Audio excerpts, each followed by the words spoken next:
جب تک ہم اللہ تعالیٰ کی نعمتوں کی قدر نہیں کرتے ہم شکر گزار نہیں بن سکتے۔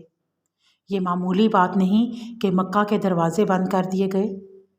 میں مکہ 2 سال بعد گئی اور میں دعائیں کرتی رہی، اے اللہ ہمیں یہ منظر پھر کبھی نہ دیکھنا پڑے۔ شاید آپ سب نے بھی وہ تصویر دیکھی ہو خالی کعبہ کی۔ کرونا کی وجہ سے جب حج روک دیا گیا، یقین کیجئے روح تک دکھ ہوا۔ یا اللہ ہم ناقدرے لوگ ہیں لیکن تو رحیم ہے، مہربان ہے، اپنے گھر کے دروازے ہمارے لیے کبھی بند نہ کر، ایسا پھر کبھی نہ ہو۔ بالکل مسجد الحرام کی طرح ہماری گلی محلوں کی مسجدیں بھی اللہ کا گھر ہیں۔ جب بھی کسی مسجد میں جائیں تو مسجد کا نام لے کر نہیں کہ فلاں مسجد، یہ نام ہم لوگوں نے رکھے ہیں۔ اصل میں تو یہ بیت اللہ ہیں، اللہ تعالیٰ کا گھر۔ یہ بہت ہی اہم بات ہے۔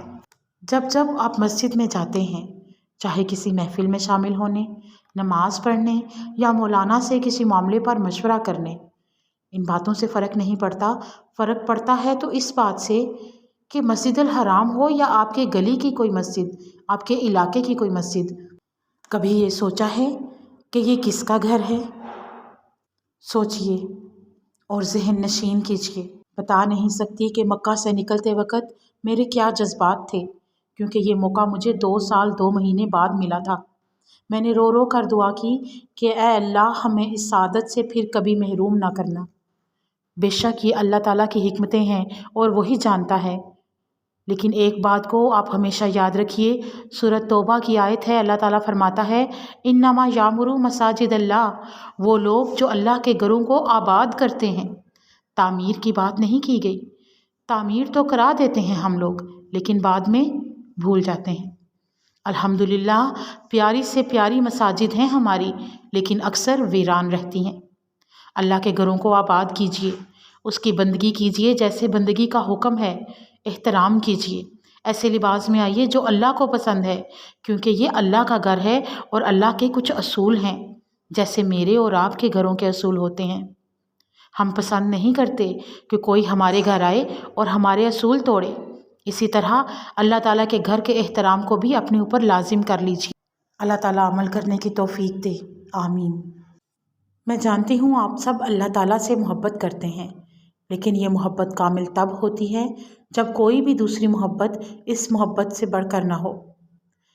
اللہ تعالیٰ اس محبت کو آزماتا ہے، آپ کی محبوب ترین چیز سے وہ آپ کو آزماتا ہے، لا الہ الا اللہ۔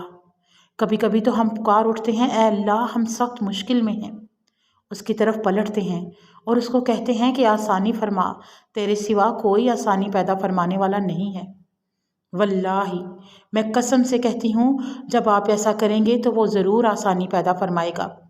ایک دعا لکھ لیجئے، اللہم لا سہل الا ما جعلتہ سہلا، اے اللہ کچھ آسان نہیں لیکن اگر تو آسان بنا دے، تو ہی ہے جو مشکلوں کو آسانی میں بدل سکتا ہے۔ اگر آپ کو عربی نہیں آتی تو اپنے الفاظ میں کہہ لیں، اپنی زبان میں، وہ سب زبانوں کو جانتا ہے۔ آپ سب کے ساتھ ایسا ہوا ہوگا، پتہ ہے نا جب ہم تھک کر رو پڑتے ہیں، دعا مانگنا چاہتے ہیں لیکن الفاظ نہیں ملتے، وہ تب بھی ہمیں سنتا ہے، وہ سمیع و بصیر ہے۔ ایک بہت بڑی حقیقت ہے، اکثر خواتین میرے پاس آتی ہیں، حائفہ آپا میں شادی شدہ ہوں، بچے ہیں، نوکری کرتی ہوں، گھر دیکھتی ہوں، شوہر کی ذمہ داری ہے، بہت کچھ کرنا ہوتا ہے، سانس لینے کا وقت بھی نہیں ملتا مجھے، میں عبادت کے لیے وقت کیسے نکالوں؟ ہر دوسری عورت کی یہ کہانی ہے، تو کیا جواب ہونا چاہیے اس بات کا؟ بہت ہی آسان ہے، اور میں ہمیشہ کہتی ہوں لا یکلف اللہ نفسا الا وسعہا۔ اگر ایک بوجھ اللہ نے آپ پر ڈالا ہے تو مطلب آپ اٹھا سکتی ہیں، ورنہ یہ ذمہ داری آپ کو نہ ملتی۔ اپنی سوچ کو بدلیں۔ آپ میں سے کتنے لوگ ہیں جو آج اس محفل میں شامل ہونے آئے تو یہ سوچ کر آئے کہ اے اللہ یہ عمل تیرے لیے کر رہے ہیں، یہاں آنے کی وجہ یہ نہیں کہ حائفہ آپ آ رہی ہیں، فلاں دوست جا رہی تھی یا رحمت سینٹر جانا ہے۔ ان باتوں میں کوئی حرج نہیں ہے، لیکن پھر یہ عمل اللہ کے لیے نہیں کیا آپ نے، وہ اسے قبول نہیں کرے گا، وہ شراکت کو قبول نہیں کرتا۔ وہ اکیلا ہے اور فرماتا ہے میں واحد ہوں، مجھے کسی شریک کی ضرورت نہیں ہے، جو کسی کو میرے پاس لے کر آئے گا اس کو میں اس کے شریک کے ساتھ چھوڑ دوں گا، وہ چاہے کوئی انسان ہو، کسی کی دولت، حسن یا کچھ بھی۔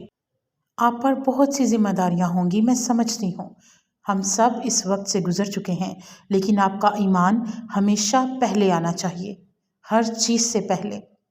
ایک سچا مومن ایک کمزور مسلمان سے بہت بہتر ہے، اور ایمان کی طاقت تعلیم سے ملتی ہے۔ دنیاوی ذمہ داریاں نبھائیں، لیکن اس کی قیمت آپ کا ایمان نہیں ہونا چاہیے۔ دین کی تعلیم حاصل کیجیے اور دنیا کے لیے اپنی آخرت کو خراب مت کیجیے۔ جنت بہت مہنگی ہے، اس کے لیے نیکیاں کما لیجیے۔ اللہ تعالیٰ میرے اور آپ کے دل میں غیر اللہ کی محبت دیکھنا پسند نہیں کرتا۔ جانتے ہیں جب آپ کسی کو پسند کرتے ہیں کتنا دکھ ہوتا ہے اگر پتہ چلے کہ جس کو آپ محبت کرتے ہیں وہ کسی اور کی محبت میں مبتلا ہے، اور وہ دوسری محبت آپ کی محبت سے زیادہ اہم ہے۔ کتنا دکھ ہوتا ہے۔ پتہ ہے کہیں نہ کہیں ہم سب کے ساتھ ایسا ہوا ہے۔ اللہ تعالیٰ ہم سے محبت تو کرتا ہے، لیکن وہ ہمارے دلوں میں دنیا کی محبتوں کو نہیں دیکھنا چاہتا۔ دنیا کی محبت اللہ تعالیٰ کو پسند نہیں ہے۔ پتہ نہیں کیا ہو جاتا ہے ہمیں رمضان کے بعد۔ رمضان میں نمازیں پڑھنا، قرآن پاک پڑھنا، نفس کو قابو میں رکھنا، سب کچھ کرتے ہیں، لیکن اس کے بعد رمضان میں روزہ ہوتا ہے، کام بھی کرتے ہیں، افطار کے بعد وقت پر تراویح کے لیے بھاگتے ہیں، بھاگ بھاگ کر نمازیں پڑھتے ہیں، لیکن بعد میں بھی تو ہم وہی انسان ہیں، وہی ماں ہیں آپ، وہی آپ کے بچے ہیں، وہی شوہر ہے، مسجد آج بھی اتنے ہی فاصلے پر ہے، تو کیوں ایمان بدل جاتا ہے ہمارا؟ الحمدللہ رب العالمین جو آپ کو اس محفل میں لایا ہے، وہ آپ کو ہدایت دینے پر قادر ہے، وہ آپ کو سکھانے پر اور آپ کے اور میرے دل کو بدلنے پر قادر ہے۔ اس کے حکم کے بغیر میں بول نہیں سکتی، آپ یہاں آ نہیں سکتے۔ اس نے آپ کو چنا ہے تو ثابت قدم رہیے۔